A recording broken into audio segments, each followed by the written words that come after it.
Ketika kamu bisa mendefinisikan sesuatu dan pas, itu sama dengan kamu paham sesuatu.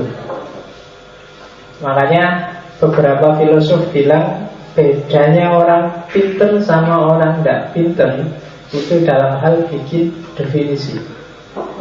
Makanya asah otak yang paling canggih itu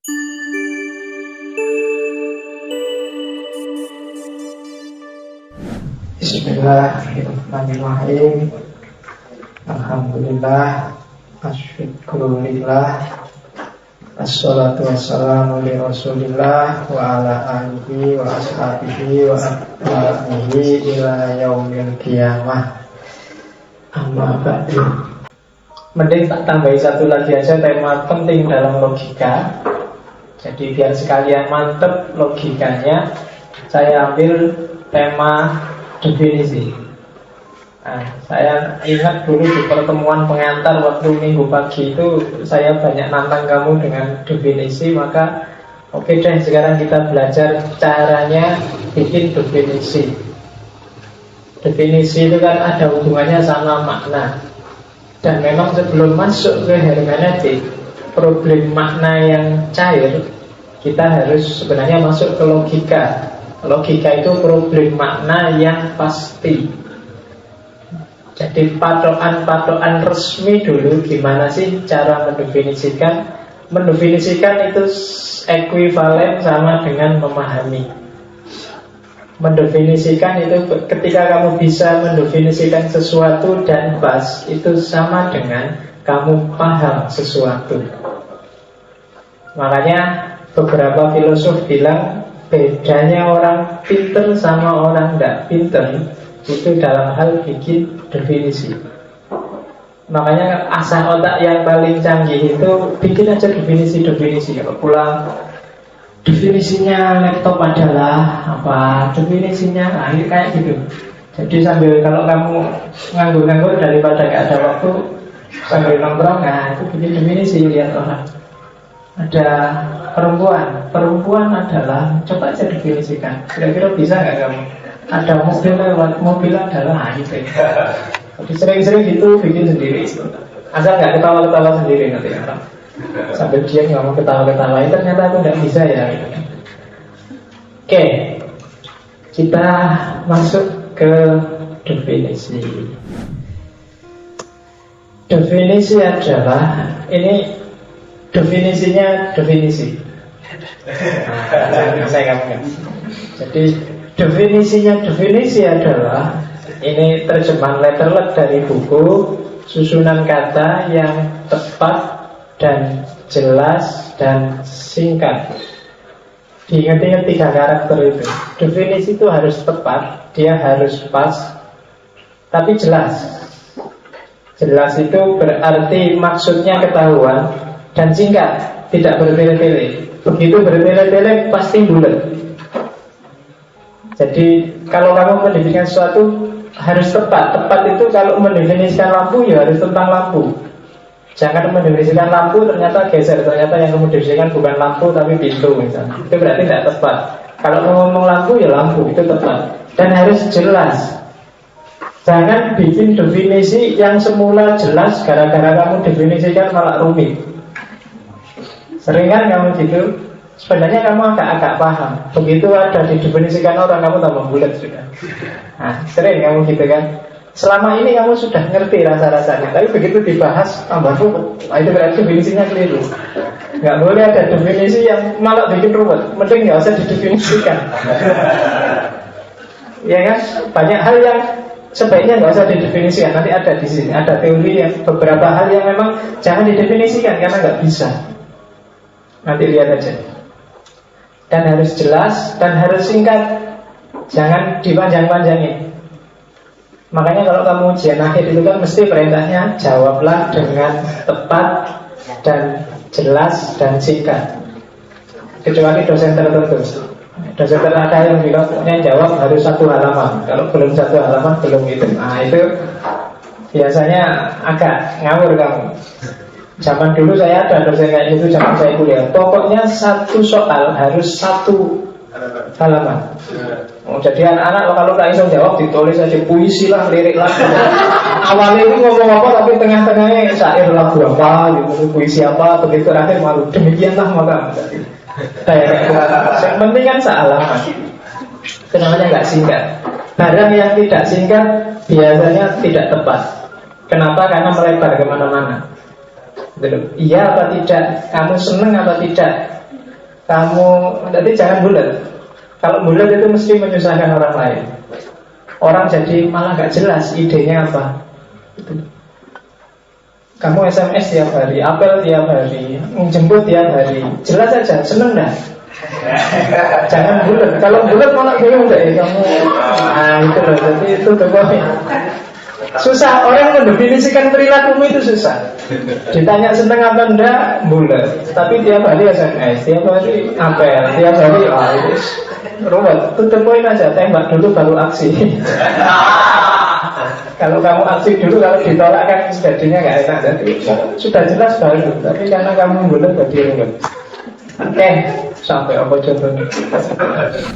Tugasnya definisi adalah jadi yang tadi memperjelas. Kenapa harus diperjelas? Biar tidak simpang siur.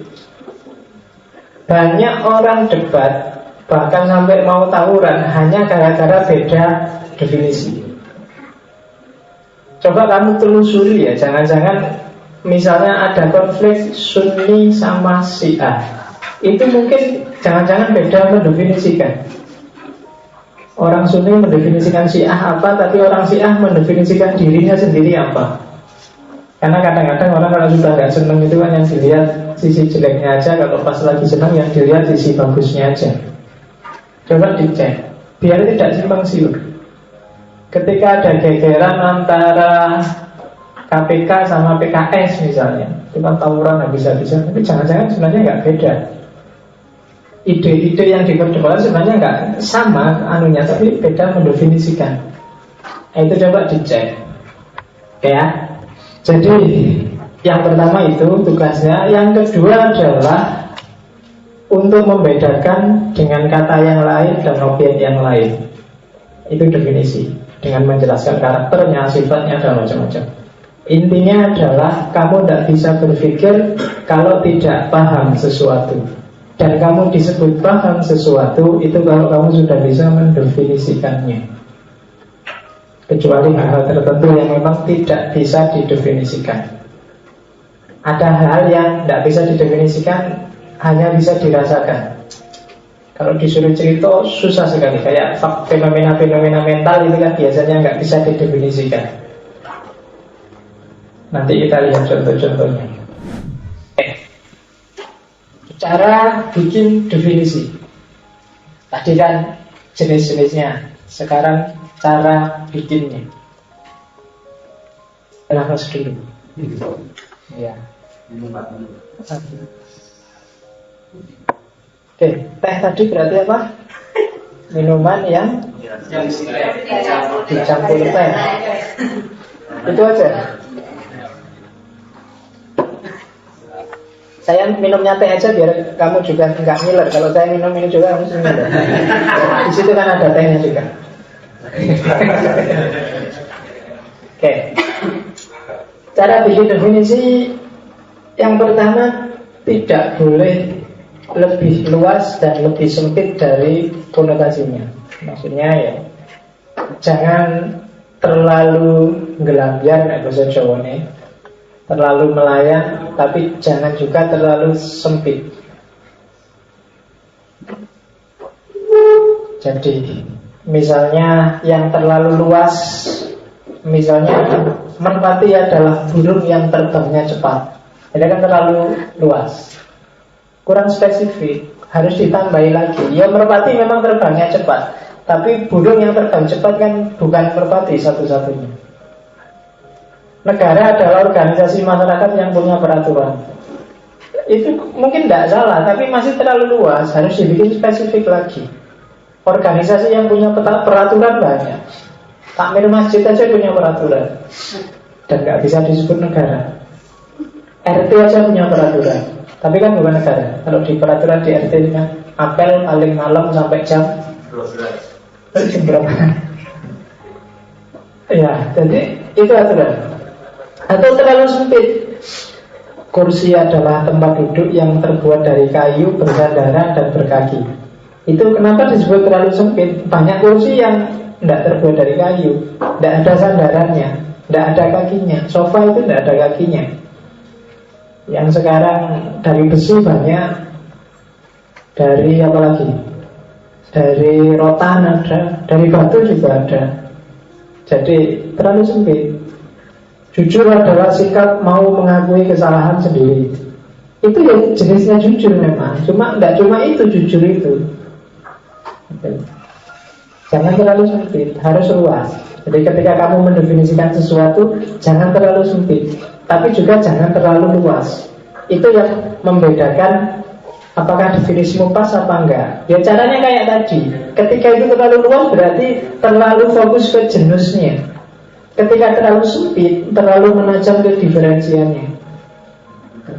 Kamu harus jelas. Misalnya angkringan. Angkringan itu kamu mendefinisikannya apa? Angkringan adalah apa? Skogojek terlalu sempit. Apa? Orang jualan makan warung yang remang-remang.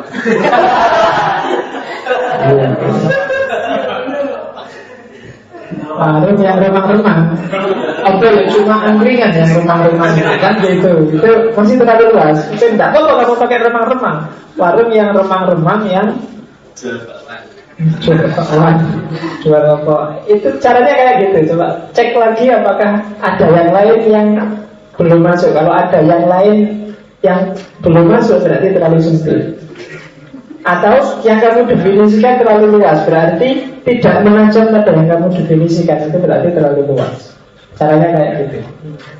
Jadi ketika definisimu salah, ya nanti kamu masuk warung angkringan adalah warung yang remang-remang. Kamu nanti saya mau ke warung remang-remang. Nah itu terus panjangnya mesti bingung. Cacilik nih warung remang-remang. Padahal mau kan ke angkringan. Nah itu makanya hati-hati. Jangan terlalu luas, jangan terlalu sempit. Terlalu luas tidak enak, terlalu sempit kamu yang susah. Karena kamu yang susah itu terlalu luas. Pikiranmu kok kesana. Jangan-jangan frekuensi kita sama. Oke. Terus yang kedua, tidak. Kamu ketawa kayak punya pacar. Oke, kalau belum punya pacar, jalan keluarnya ada di 3B. Yang pertama berusaha, yang kedua berdoa, yang ketiga bercermin. Oke. Yang pedoman buat definisi yang kedua, kalau tadi jangan terlalu luas, jangan terlalu sempit, tidak boleh menggunakan kata yang didefinisikan. Kalau kamu mau menggunakan kata yang didefinisikan, mending jangan didefinisikan. Pisang goreng adalah pisang yang digoreng. Nah itu benar. Ngapain ya, gak usah kamu ngomong kalau kalian mendefinisikan itu. Cewek cakep adalah cewek yang cakep. Itu podoai, ngapain kamu mendefinisikan? Ya kan, jangan diulang kata-katanya gitu. Jadi cewek cakep adalah cewek yang kayak tadi loh, rambutnya panjang, hidungnya panjang, giginya panjang. Jadi apa-apanya panjang. Jadi kalau kamu ulang lagi, itu namanya tautologi. Kafir adalah orang yang ingkar. Ingkar itu ya kafir, bodoh, itu diulang. Merdeka adalah orang yang bebas, keadaan bebas. Ya bebas itu merdeka, sama aja. Itu ngulang namanya, tautologi. Tapi ada, hati-hati ada pengecualian. Ada definisi ngulang tapi masuk akal, bisa kamu toleransi. Misalnya amalan wajib itu adalah perbuatan yang diberi pahala bila dikerjakan. Itu kan perbuatan sama amalan itu sama sebenarnya. Cuma definisi itu dibenarkan karena fokusnya bukan pada perbuatannya, tapi pada kata-kata wajibnya. Kalau kamu definisikan amalan wajib adalah perbuatan yang wajib dilakukan, nah itu salah, itu tautologi. Tapi kalau perbuatan yang kalau dikerjakan dikasih pahala, kalau ditinggalkan ada dosa, itu berarti definisi yang pas. Karena fokusnya bukan pada, tapi kan amalan sama perbuatan ngulang Pak. Iya, tapi fokusnya pada wajibnya. Sama kayak hukum waris. Kalau kamu definisikan hukum waris adalah hukum yang mengatur tata cara waris, itu ngulang, bukan definisi namanya. Ya. Tapi hukum waris adalah hukum yang mengatur pembagian harta kekayaan, nah itu beda. Karena itu fokusnya ada pada warisnya. Jadi hati-hati. Yang jelas hati-hati jangan tautologi. Biasanya mahasiswa kalau ujian raiso garap itu jurusnya mesti jurus bulat ngulang. Tautologi. Mau ngomong apa diputar, tadi ngomong apa diomongkan lagi gitu. Jadi hati-hati. Saya ngoreksi ujian semester kapan itu ya, masih jawabannya itu lucu-lucu. Jadi pertanyaannya hulul, kan mata kuliah tasawuf itu. Apa yang dimaksud dengan hulul? Jawabannya hulul adalah apa yang kalau dikerjakan dapat pahala, kalau ditinggalkan. Jangan-jangan dia salah paham. Dianggapnya soalnya salah ketik mungkin. Dianggapnya ini bukan hulul tapi halal. Tapi terus definisi itu mungkin padahal itu mata kuliah tasawuf gitu. Wah, lagi beres. Ya. Saya paling males kalau ada soal terus habis jawab mahasiswanya, mohon maaf Pak, tadi pagi saya tidak sempat belajar karena berpikir. Jadi kadang-kadang itu mohon maklumnya Pak. Yalah. Oke. Terus definisi ketiga, definisi ada yang ujian terakhir itu ada mahasiswa mungkin saking paniknya atau mungkin nulis namanya itu ke susu-susu. Di kolom nama mahasiswa itu ditulis lagi mahasiswa. Bingung jadi susu. Untungnya NIM-nya benar, tapi di kolom mahasiswa nama mahasiswa mahasiswa. Iya, ini tapi itu terasa itu kan kayak apa? Yang anekdot disuruh jawablah soal-soal berikut dengan jelas dan tepat. Jelas. Nomor 1 jelas. Nomor 2 jelas. Nomor 4 tepat. Salah itu dengan. Oke. Tidak boleh bikin definisi yang tadi justru membingungkan orang. Kalau mau membingungkan orang, mending jangan kamu definisikan dulu. Nanti orang mau paham jadi nggak jadi. Betul. Kalau kamu nggak ngerti, biasanya orang yang ilmunya setengah-setengah itu biasanya kalau bikin definisi ini. Yang nggak ngerti filsafat, mending kamu nggak jawab, bilang aja belum paham benar saya tentang filsafat, daripada kamu nyoba mendefinisikan terus ngaco. Kalau ngaco kamu edan sendiri tidak apa-apa, cuma kalau mengedankan orang itu kan berdosa. Jadi mending jurusmu kamu simpan dulu dari sebelum matang. Nggak apa-apa, sementara kamu simpan aja. Karena memang filsafat cirinya, saya lupa, nanti kamu cari buku terjemahnya David Trubrut yang filsafat agama yang terjemah Rasidi itu nanti di bagian belakang. Atau yang Isotul Iman kemarin itu kan di bagian belakang ada kata-katanya Francis Bacon itu. Filsafat itu beda sama agama. Filsafat itu di pinggirnya bergejolak, tapi di tengah-tengahnya tenang. Beda sama agama. Agama itu awalnya tenang, tapi begitu kamu semakin masuk ke dalam biasa semakin bergejolak. Maka memang agak kaget-kaget kalau apalagi nanti kita kalau sudah masuk agak panjang ke sesi-sesi filsafat agama, bahas Tuhan, itu mungkin agak jelimet, agak rumit dan kadang-kadang mengagetkan. Tapi ya itulah filsafat. Begitu kamu ketemu jawabannya, biasanya semakin tenang. Semakin ke tengah, semakin ke inti, semakin tenang. Tapi kebalikannya, kalau agama itu di pinggirnya tenang, kamu tentram, percaya, iman. Tapi kalau kamu nggak bisa menjaga ritme, jadi bergejolak. Mungkin ketika kamu bisa sholat malam awal itu terharu sekali dirimu sholat malam, alhamdulillah sholat malam segini. Tapi lama-lama bosan, terbiasa sholat malam nggak ada rasanya, lama-lama semakin bergejolak, ngapain ini nggak sholat malam segala jangan gitu. Ya kan? Ada yang masih rajin sholat malam? Iya. Karena dari wajahnya saya lihat ini suka bangun malam. Ya, nonton bal-balan. Oke, jadi jangan bikin definisi yang malah membingungkan. Kayak tadi harus tegas, ringkas, jelas. Kalau nggak bisa, latihan dulu, jangan membingungkan orang. Yang keempat, jangan pakai bahasa itu bahasa plastik. Bahasa plastik itu bahasa yang ya plastik itu. Yang kayak puisi itu kan bahasanya bahasa plastik.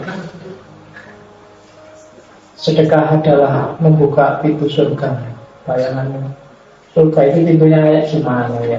Menafsirkannya agak rumit. Kalau cuma ngapain cuma buka pintu surga, saya pengennya masuk. Misalnya adalah itu saya lupa ada saya kehidupan adalah sepotong keju. Itu orang yang nggak ngerti karena itu kan mikir hubungannya apa keju. Saya itu kalau ada keju enak pengen muntah. Apa hidup itu memang bikin orang muntah misalnya. Jadi kan bisa definisi yang membingungkan. Itu kan ada, saya lupa itu ada filosofi yang bilang sejarah adalah samudra pengalaman yang bergelombang, tiada putus-putusnya. Puitis sih, tapi ya memahaminya agak-agak itu bahasa plastik namanya. Meskipun harus mendaki gunung, membelah samudra, harus tapi cintaku padamu, itu plastik. Jadi kalau pacarmu ngirim SMS atau posting di Facebook kayak gitu, kamu kamu komentari aja bahasa plastik.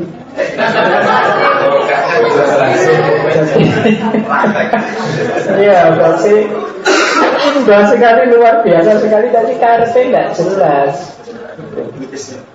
tidak mengarah ke maksud. Orang bisa menafsirkan ke utara, menafsirkan ke selatan. Kayak tadi kamu bilang cinta adalah emas. Emas adalah, gitu kan? Oh, itu susah memahaminya kalau nggak jelas maunya. Belum.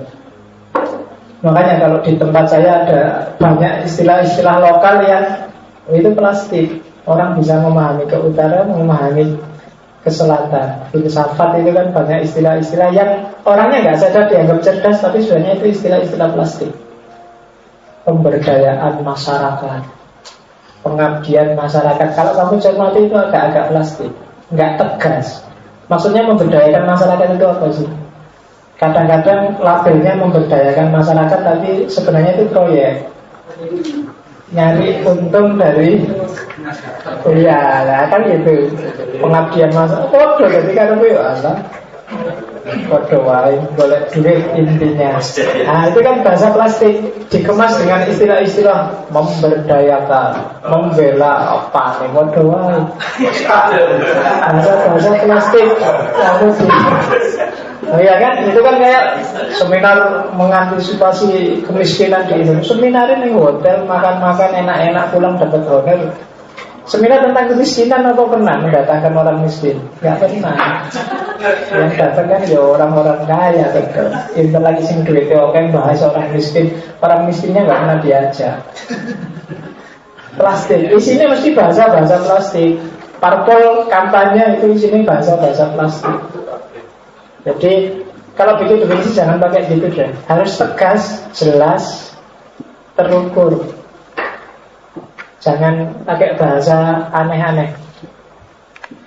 Oke, terus juga jangan bikin definisi yang sangat teknis yang hanya kelompokmu atau keahlian tertentu yang bisa. Ketika kamu bikin yang kayak gitu, definisimu tidak bisa universal, nggak bisa dipakai, nggak bisa dipraktekkan di tengah masyarakat. Coba kamu pahami itu, tak ambil evolusinya Spencer itu. Spencer mendefinisikan evolusi adalah perubahan terus-menerus dari homogenitas yang menentu dan serasi dalam susunan dan kegiatan melalui diferensiasi dan integrasi sambung menyambung.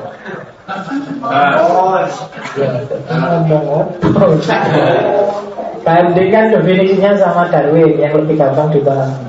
Struggle problem fetus. Jadi Yang tidak ngantuk, yang dapat ilmu lebih banyak. Nah, itu struggle kontinuitas. Jadi kamu ngaji kayak gini malam-malam kan perjuangan melawan ngantuk juga. Nah itu definisinya Darwin lebih simpel tentang evolusi. Tapi kalau Spencer ini bulat. Ini definisi yang hanya ahli, yang bahkan ahli pun ya roto bingung dengan ya kan? Makanya hati-hati.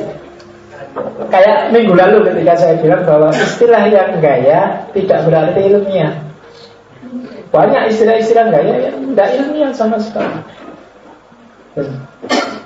Ilmu itu ada ilmu hitam dan ada ilmu putih. Nah, itu kan kayak ilmiah. Tapi kalau kamu kejar kira-kira definisi dan karakter ilmu hitam apa, definisi dan karakter ilmu putih apa. Gimana kalau ilmunya hitam tapi dipakai untuk yang baik-baik, apa terus jadi putih? Kalau ilmu putih dipakai yang jelek, itu bingung. Karena pertanggungjawaban ilmiahnya susah. Spesifik hanya untuk ahlinya yang ngerti. Itu sudah nggak bisa dijelaskan sudah.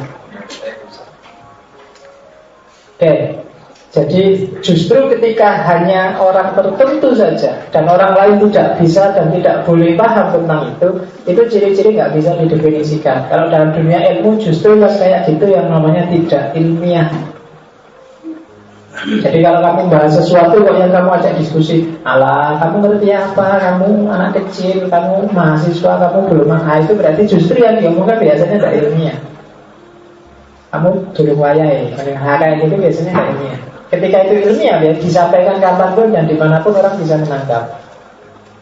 Itu yang keempat. Yang kelima itu mau podo. Definisi tidak boleh bentuk negatif. Jadi biasanya yang kami pakai dolanan.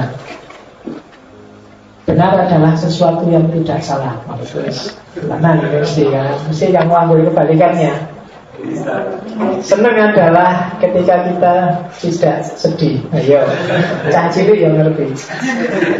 Nah itu bukan definisi namanya. Kamu nyari cuma lawan katanya. Itu bukan definisi. Jadi hati-hati jangan bikin definisi yang negatif. Nah ini istilah-istilah. Sebelum ke istilah-istilah, sebenarnya saya ada lagi satu. Itu dulu tak pakai bahan ngaji di mana ya? Iya, mu'arifat itu definisi kalau mantek.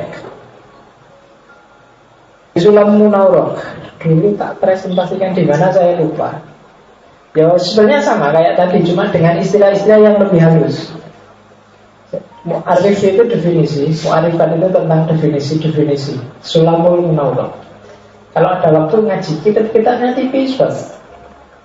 Kita ngaji mantek kalau ada waktu.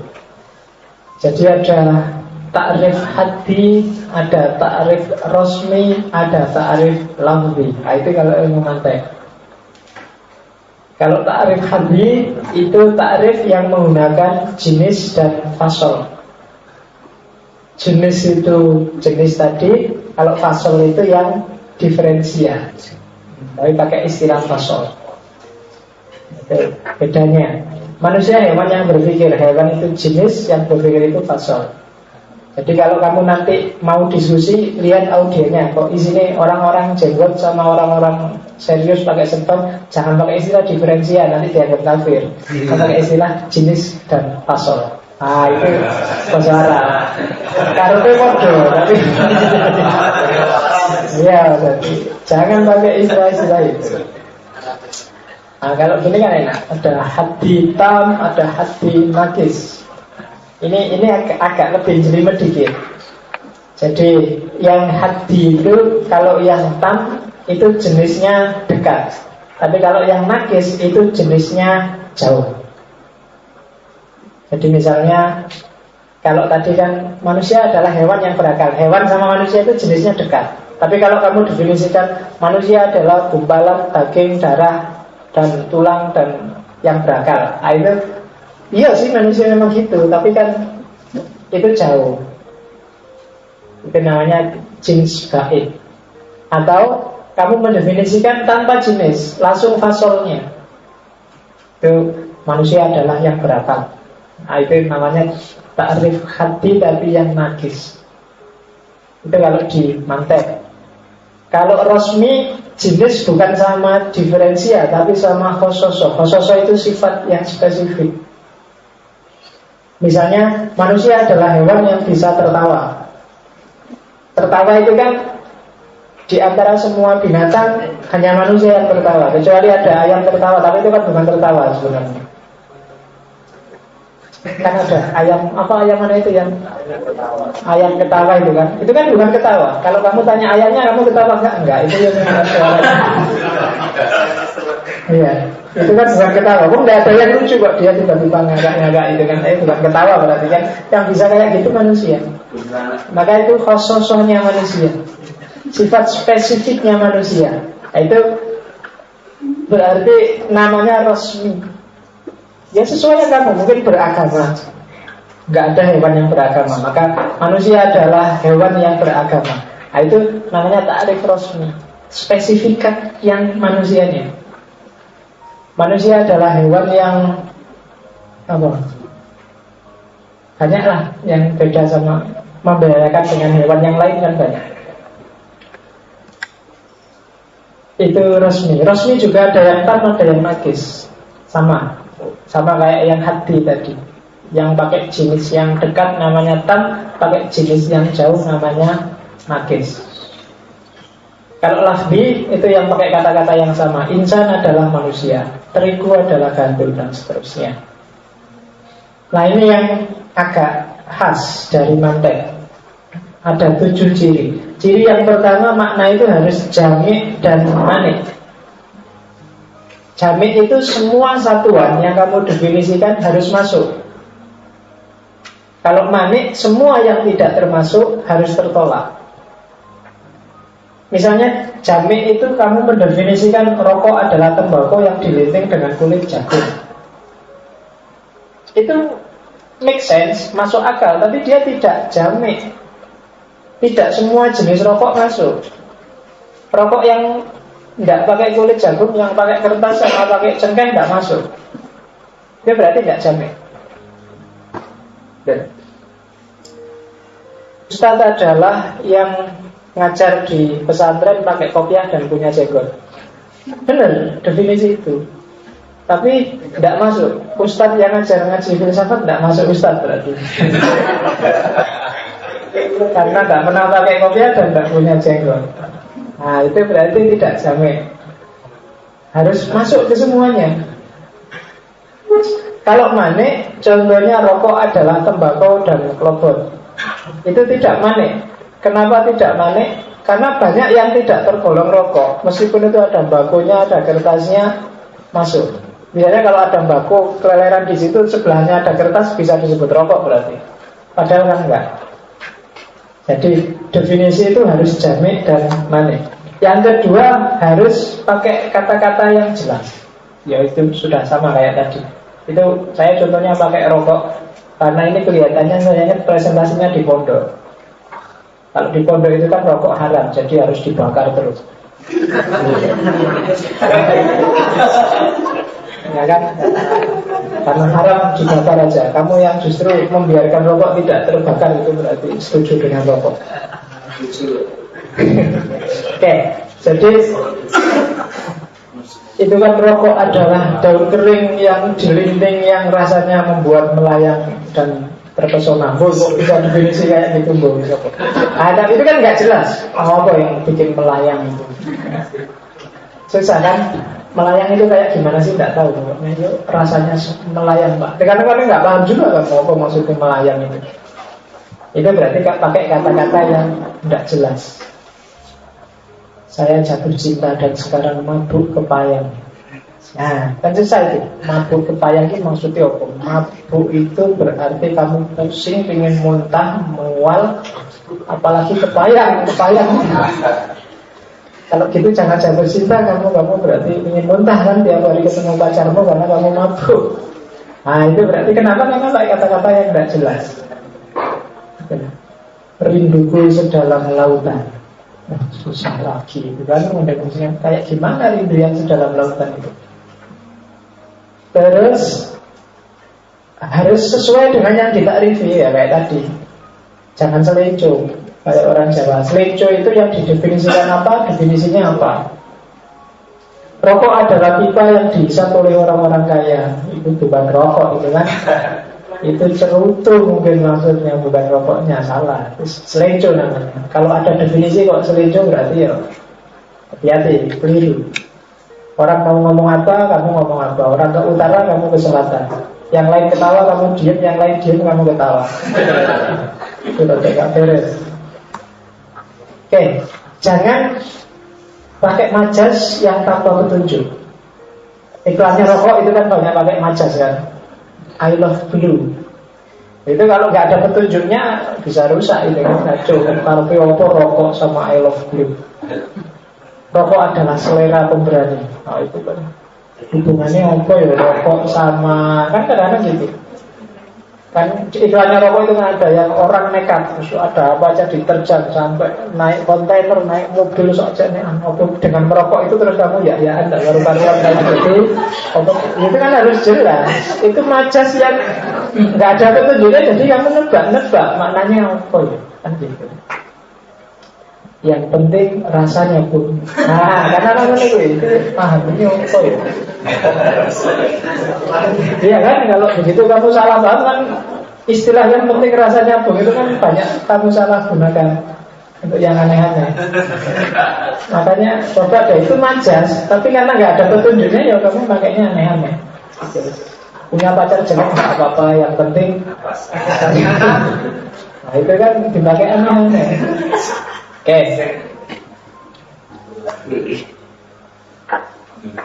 Kenapa saya ada pertanyaan unik itu? Kenapa sih orang itu kalau sudah kawin 2 biasanya ingin 3, 4, 5 dan seterusnya? Tapi yang kawin 1 malah cenderung setia. Itu saya baca di anekdot itu lucu, karena begitu orang kawin 2 dia baru sadar ternyata rasanya nggak sama. Jadi terus dia ingin menjelajah yang lain. Sementara yang punya 1 kamu dibohongi, alah 2, 3, 4 sama aja rasanya. Jadi kamu terus dari dia. Makanya coba dicek elit-elitnya PKS itu jarang, yang cuma 2, mesti 3, 4 dan seterusnya. Yang subur sampai 9. Jadi karena begitu 2 kamu baru tahu ternyata orang-orang itu bohong. Gak sama ternyata. Tapi kamu yang dapatnya cuma 1 dibohongi kan, kamu jangan banyak-banyak, 1 aja cukup, sama saja. Terus kamu ngantuk, jadi nggak ngerti. Tapi yang sudah 2 baru sadar, oh iya ternyata beda. Malah kurang ngerti ya. Sudah dibilangin kan cuma baca. Oke, ya saya mengerti kamu nyoba. Oke, jangan menggunakan kalimat yang mustarok. Mustarok itu mendua makna. Arloji adalah pukul. Ya pukul itu jam 7, pukul 7. Terus arloji adalah jam yang dipakai di tangan. Terus sama aja kan Pak, saya pakai aja arloji adalah pukul yang dipakai di tangan. Nah itu kan mustarok. Kalau ditelusuri ya benar-benar aja maknanya, tapi ya bisa bikin orang salah paham. Maka jangan pakai istilah itu deh, yang bikin orang salah paham. Pakai istilah lain yang disepakati banyak orang. Karena memang banyak istilah-istilah yang mendua arti. Saya kalau di Jawa Timur jarang orang pakai istilah pacaran. Karena begitu pakai istilah pacaran itu mustarok. Karena kalau pakai merah-merah di buku itu kalau di Jawa Timur juga disebut pacar. Jadi orang Jawa Timur nggak nyebut pacaran, biasanya nyebutnya gendaan. Iya, jadi gendaan itu istilah yang luar biasa. Perlu kamu telusuri secara etimologis itu. Tapi itu untuk menyebut pacaran. Daripada kamu pakai pacar, kamu punya cowok kok pacaran, nggak boleh. Karena kalau pacar itu hanya untuk cewek kan gitu kalau di Jawa Timur. Kenapa? Istilahnya mustaro, pakai aja gendaan. Jadi kalau gendaan udah dia bisa. Kalau malam minggu di kos-kosan atau di rumah itu kan mesti temannya ala kira gue gendaan mesti yang.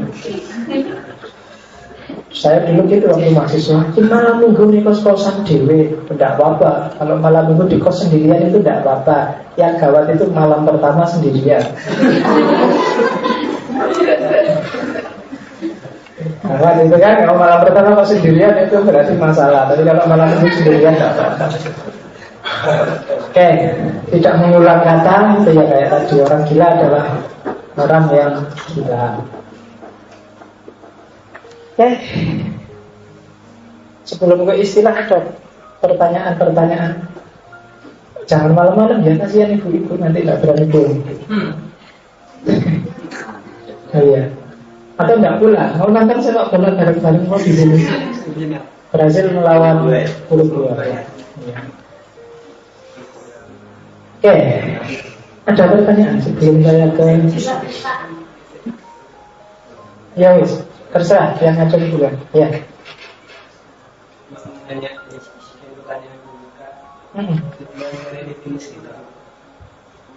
banyak hal tadi jadi situasi tanpa didefinisikan itu sudah dipahami. Kalau nggak kamu definisikan sudah kamu pahami, definisi adalah untuk memahami yang belum kamu pahami.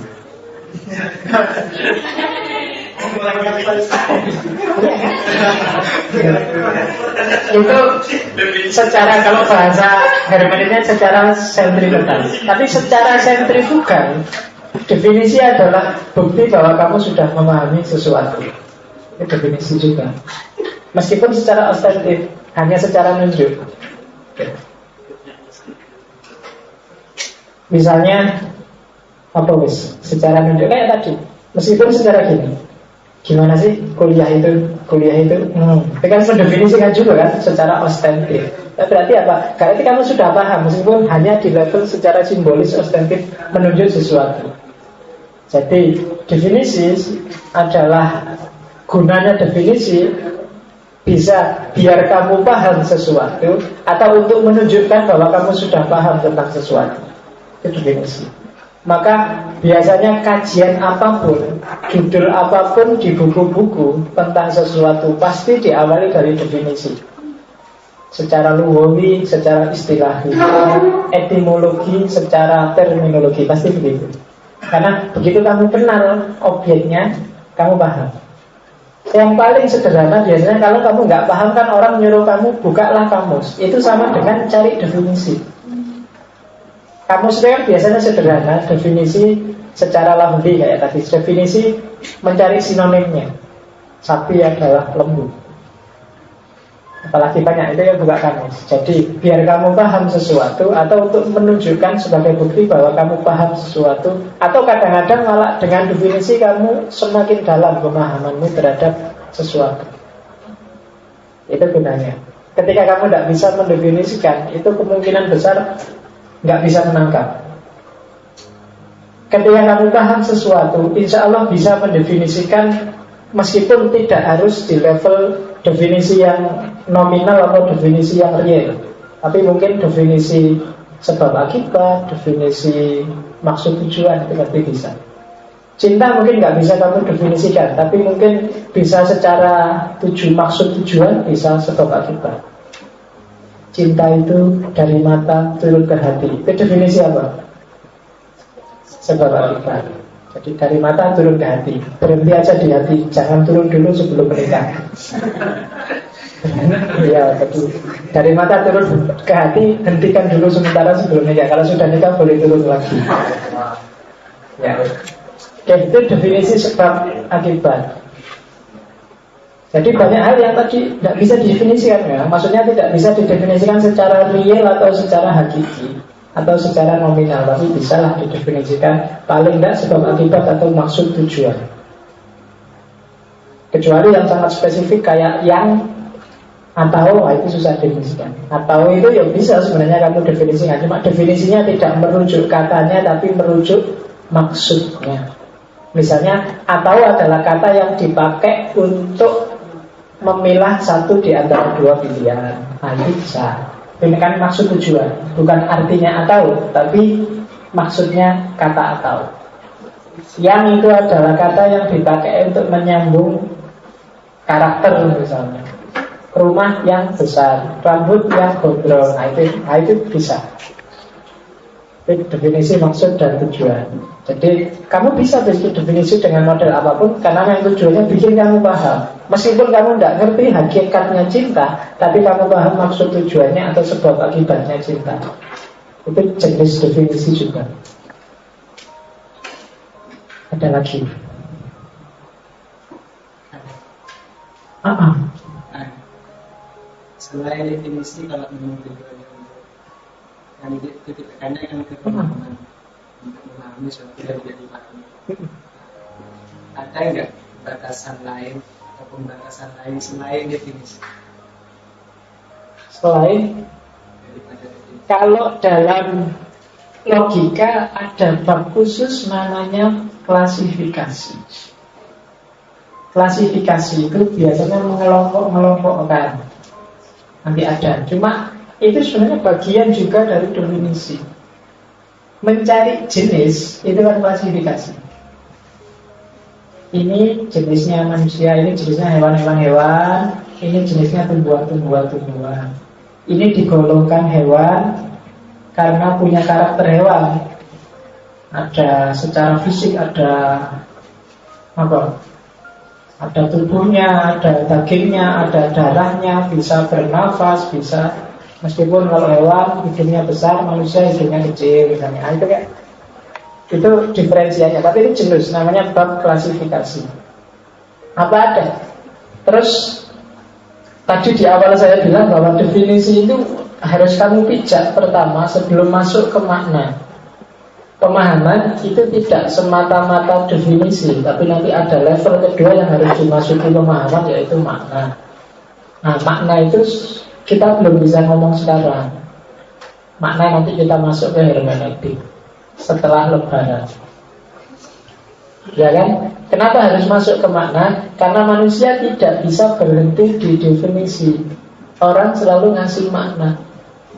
Saya tidak bisa berhenti bahwa teh ini adalah air yang dikasih teh, dikasih gula. Saya bisa ngasih makna. Terlalu manis. Makna dariku. Padahal mungkin kalau kamu minum, enggak biasa, jangan terlalu manis. Itu makna.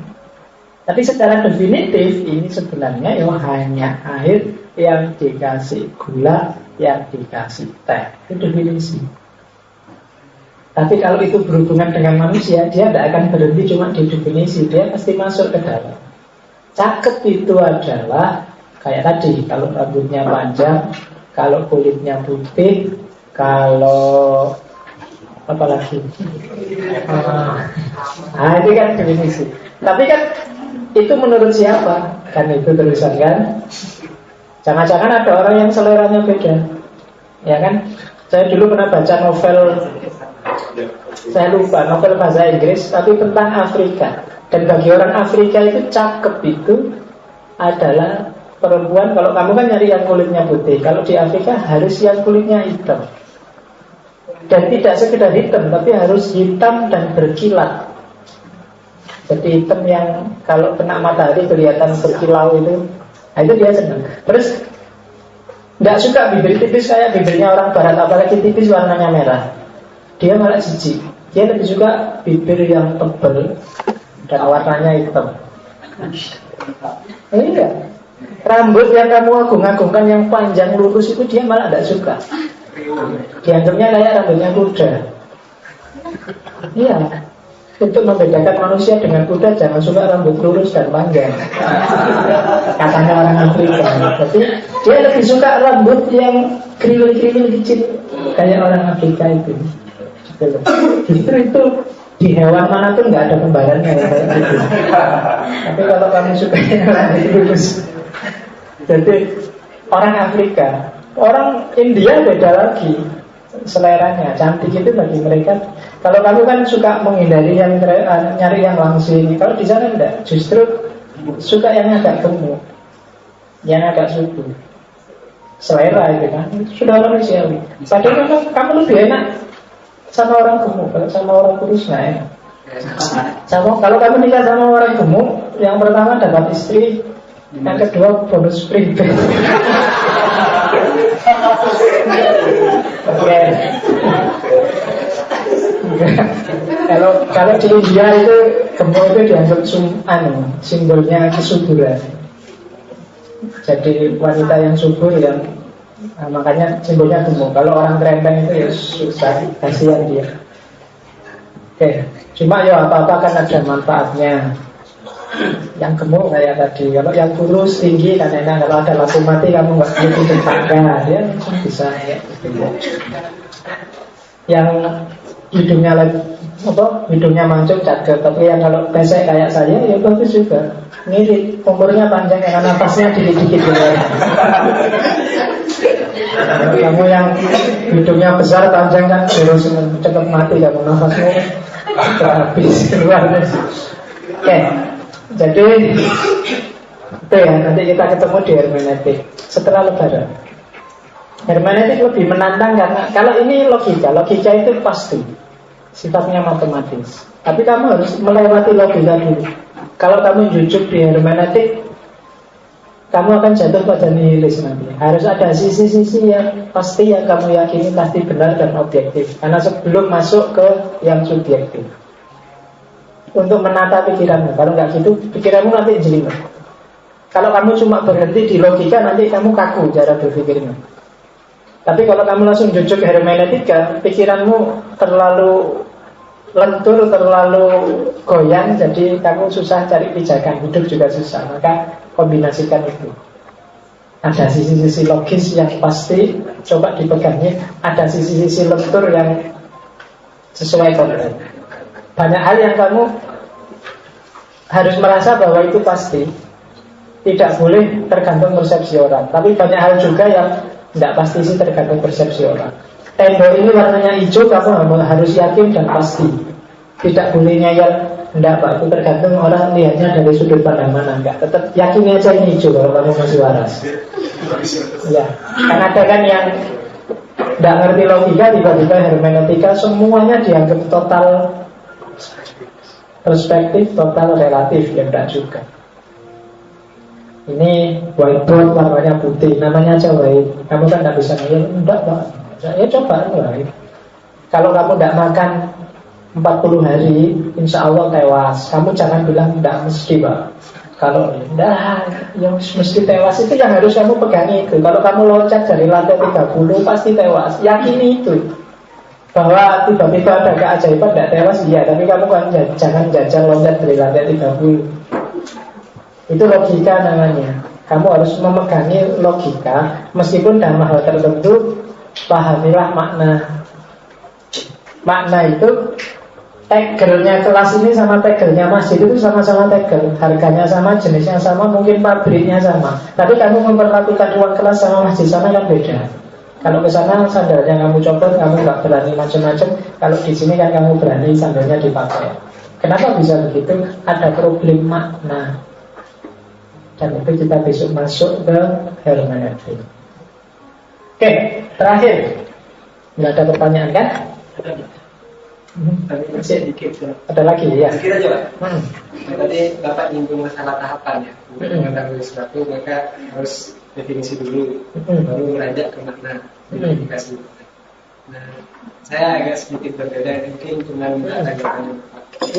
Lebih kayak mana mendahulukan definisi, kemudian identifikasi, atau makna dulu baru ke definisi. Karena kalau mungkin bagi saya lah ya, seperti saya itu fenomena-fenomena seperti saat ini yang baru saja reaksi itu karena kita terlalu kaku di definisi, dan itu pun kita hanya pakem definisi nominal.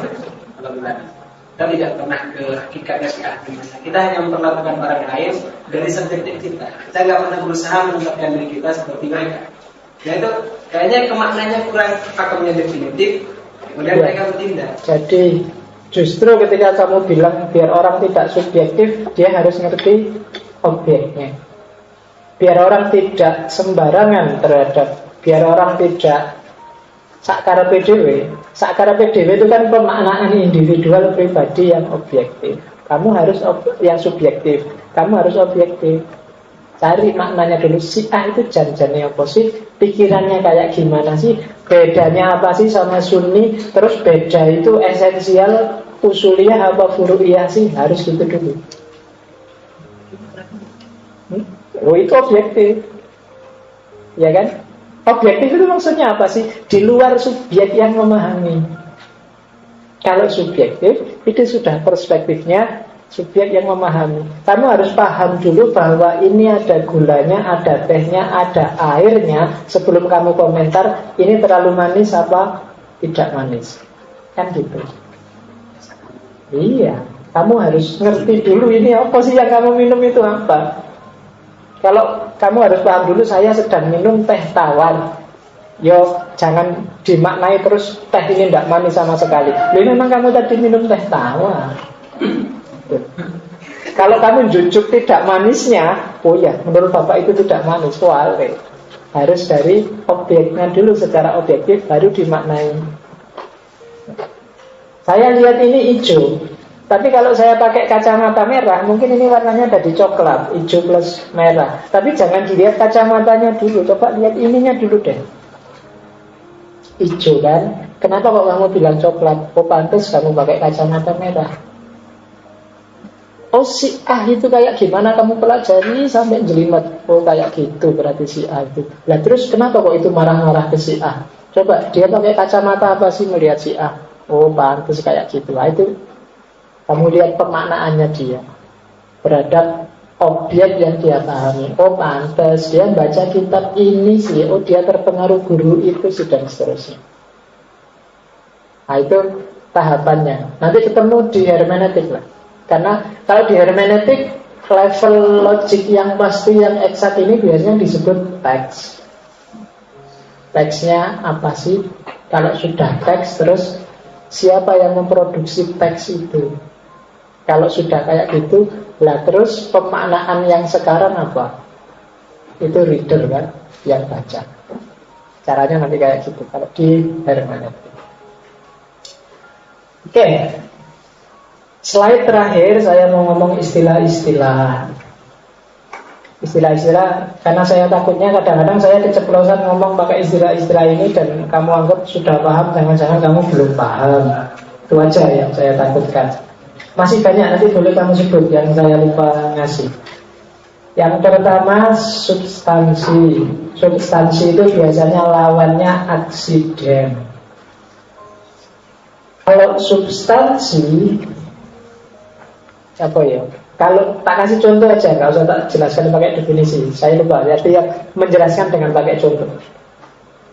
Meja ini substansinya adalah kayu. Aksidennya coklat, kotak. Itu aksiden.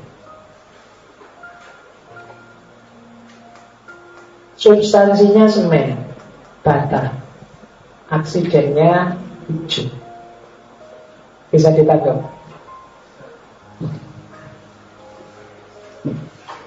Ya. Aksiden itu bahasa Inggris accident. Kalau ini, kalau substansi nggak bisa di substansi itu kalau substansi hilang ya barangnya hilang. Tapi kalau aksiden bisa ganti-ganti.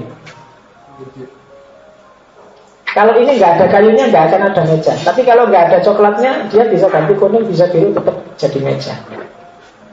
Itu substansi. Nah, bayangkan nanti kamu renungkan di rumah contoh meja itu, biar bisa mendefinisikan sendiri. Saya pakai contoh esensi sama eksistensi. Meja ini eksistensinya ya seperti ini. Eksistensi itu perwujudannya, itu eksistensi. Esensinya tempat menaruh barang. Itu esensi. Misalnya eksistensiku seperti ini. Aku kalau ngomong kayak gini, kalau cerita kayak gini, kalau baca kayak gini, itu eksisten. Esensiku misalnya, oh orang yang ngerti filsafat, itu esensi. Di esensi itu orang kadang menyebut hakikat. Ini panjangnya sekian, warnanya seperti itu, wujudnya sekian, dipegang enteng, itu eksistensinya. Esensinya alat untuk nyedot, bukan alat untuk minjem. Nah itu eksistensi sama esensi. Oke. Esensi sama eksistensi. Makanya ada aliran yang namanya eksistensialisme. Berarti apa? Dia tidak peduli dengan ini alat untuk nyedot, ini alat untuk apa, tapi dia tampil sebagai kayak gimana. Oh, tampilannya warna hijau kayak gini, dan bisa dibikin garuk-garuk, bisa dibikin main-main musik, ya. Perkara dia alat sedot, ya terserah orang makainya dipakai apa. Itu lebih penting eksistensinya. Kamu bilang, Pak, saya itu sebenarnya rajin. Peduli amat. Sementing absenmu bolong semua, berarti kamu nggak rajin. Urusan sebenarnya, hakikatnya kamu rajin, urusan. Nah, itu eksistensialisme. Makanya kalau kamu belajar mula sadra, kan mula sadra termasuk eksistensialis. Jadi tidak ada hakikat bawaan. Esensimu itu dibentuk oleh eksistensimu. Kalau kamu tiap hari bohong, maka esensimu adalah seorang pembohong. Tidak ada dosa bawaan, tidak ada watak bawaan. Watakmu itu ya tergantung eksistensimu. Kalau kamu tiap hari datang kuliah, maka esensimu adalah orang yang rajin. Tapi kalau ganti kamu besok males kuliah, kamu jadilah orang yang tidak rajin.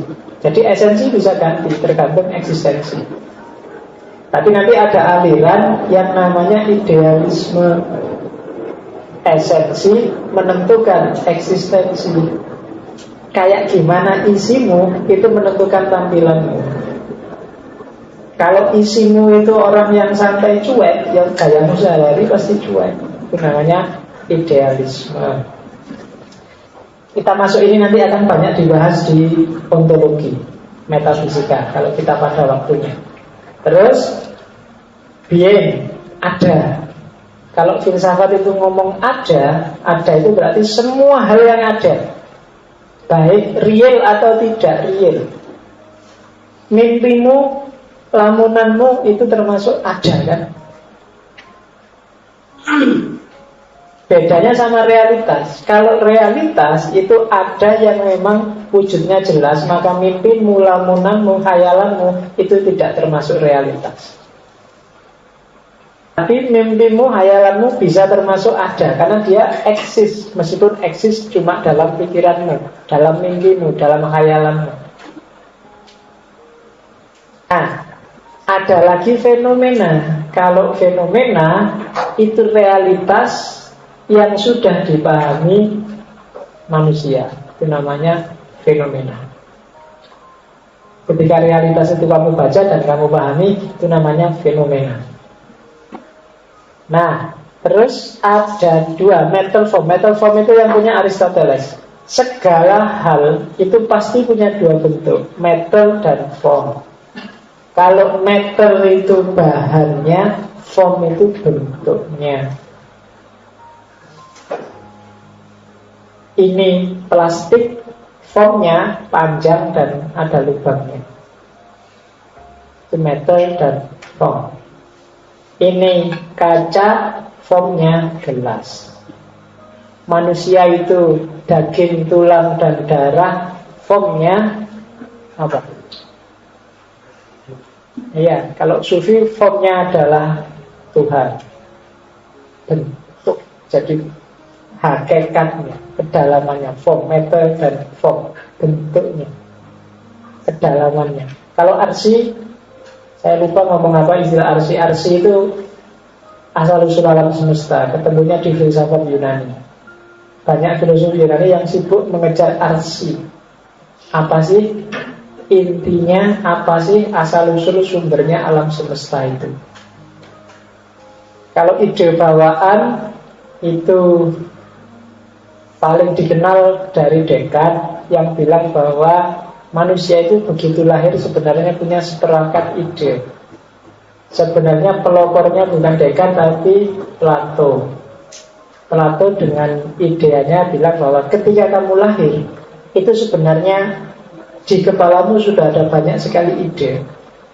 Wa alama adamal asma'a kullaha. Nah, begitu kamu terjun hidup sehari-hari, aktivitas mikir itu sebenarnya bukan aktivitas memahami keluar, tapi sebenarnya mengingat-ingat ke dalam. Dulu di alam sana kayak gini namanya apa ya? Oh, meja. Kayak di namanya kuda. Itu aktivitas mengingat-ingat sebenarnya. Makanya kamu akan kaget, loh, kok tiba-tiba saya ngerti bahwa itu kuda. Kapan ya saya belajar bahwa itu kuda? Kapan ya? Kamu mungkin nggak ingat. Nah, itu teorinya Plato dengan ide bawaan. Kalau aksioma itu konsep-konsep dasar, asumsi-asumsi dasar yang diyakini pasti benar dan tidak dipertanyakan, dan memang jangan dipertanyakan, jangan digugat. Itu aksioma. Kalau itu kamu pertanyakan, kamu gugat, nanti bangunan keilmuannya jadi runtuh. Kamu ketemu aksioma itu di banyak filosof. Ada filsafat matematika kebanyakan, hermeneutik pun ada beberapa yang sifatnya aksiomatik. Jadi kalau ada pengetahuan kok labelnya aksiomatik, itu berarti jangan ditanyakan, jangan dikomplain. Terima aja apa adanya, karena dia kuncinya untuk mengembangkan keilmuannya lebih jauh. Itu aksioma. Oke, itu istilah-istilah. Ada yang ditanyakan, atau istilah yang belum saya sebut, biar kamu nggak bingung, nanti biar nggak rancu. Selama ini kan kamu pakainya secara ngawur. Esensi, substansi kamu anggap sama aja. Esensi ya substansi ya hakikat ya eksistensi ya. Itu makanya agak pelan-pelan, agak hati-hati, karena memang definisinya beda-beda. Oke, sudah ya, sudah ngantuk. Alhamdulillah kita sudah menyelesaikan sesi semester pertama selama 10 kali pertemuan. Insya Allah. Apa mas?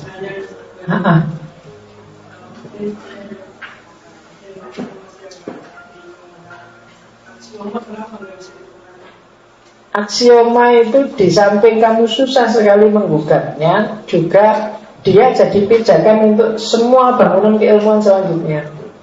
Misalnya aksiomatik itu, secara aksiomatik kamu pasti setuju bahwa setengah itu lebih kecil daripada satu. 1 tambah 1 sama dengan 2. Udah, ya kayak gini kamu, ya bisa aja kamu gugat. Enggak pak, itu kalau 1 cowok tambah 1 cewek hasilnya enggak 2 pak. Ya itu iso, yang iso. Tapi ini basis aksiomatik. Dia jadi fondasi banyak sekali keilmuan yang lain yang butuh ini. Kalau ini enggak kamu percaya, ya kamu enggak bisa mikir untuk selanjutnya. Nah, itu contohnya. Kalau kamu enggak percaya bahwa setengah itu lebih kecil daripada 1, kamu nggak bisa mikir bahwa misalnya kamu mas mau es teh setengah gelas apa 1 gelas. Kalau 1 gelas 1.500, kalau setengah gelas 1.000. Loh, kok bisa? Kan setengah lebih kecil dari 1. Saya nggak setuju dengan itu. Menurut saya itu nggak bisa. Aksiomatik, jadi kamu bolehnya ya. Jadi atau kamu jualan terus 1 tambah 1 bukan 2 tapi 3. Analoginya manusia. Maka kamu jualan tempe 1, tahu 1. Berarti 3 mas, 2 mas, 3. Karena saya 1 tambah 1 nggak setuju 2, saya setujunya 3. Raisa, karena itu aksiomatik. Itu contoh simpelnya. Tapi banyak contoh-contoh yang lain yang ini memang susah dibantah. Maka oleh filosof, oleh Descartes dan kawan-kawan ada yang disebut pengetahuan aksiomatik. Itu aja. Perspektif sama sudut pandang. Sama. Perspektif itu ya sudut pandang. Kalau asumsi, asumsi itu kayak aksioma, tapi asumsi itu tidak sepasti aksioma. Kalau aksioma itu sifatnya bisa universal, tapi asumsi itu biasanya lokal. Kita asumsikan aja bahwa pengajian filsafat ini bermanfaat. Meskipun kamu nggak tahu jawab apa, kita asumsikan aja bermanfaat, dan mari kita lanjutkan ngaji filsafat kita. Itu asumsi. Jangan dibantah juga yang asumsi ini, karena begitu kamu bantah ya bubar teorinya. Ya kan, kenapa sih kamu mau melanjutkan ngaji filsafat ini? Karena kamu mengasumsikan bahwa ngaji filsafat itu penting buatmu. Meskipun kalau ditutup tenanan mungkin yalah cuma pentingnya sekian persen itu sebenarnya. Tapi karena sudah kamu asumsikan seperti itu. Ilmu sosiologi misalnya, dia mengasumsikan bahwa manusia itu butuh orang lain dalam hidupnya. Itu kan asumsi. Kalau asumsi ini kamu bantah, ilmu sosiologinya bubar. Kalau kamu bilang enggak, apa orang itu sendiri juga bisa, nggak butuh orang lain, bubar. Relasi-relasi sosial sosiologi bubar. Maka yang manusia butuh yang lain ini disebut diasumsikan, dianggap fondasinya dan dianggap pasti benar dalam sosiologi. Itu asumsi.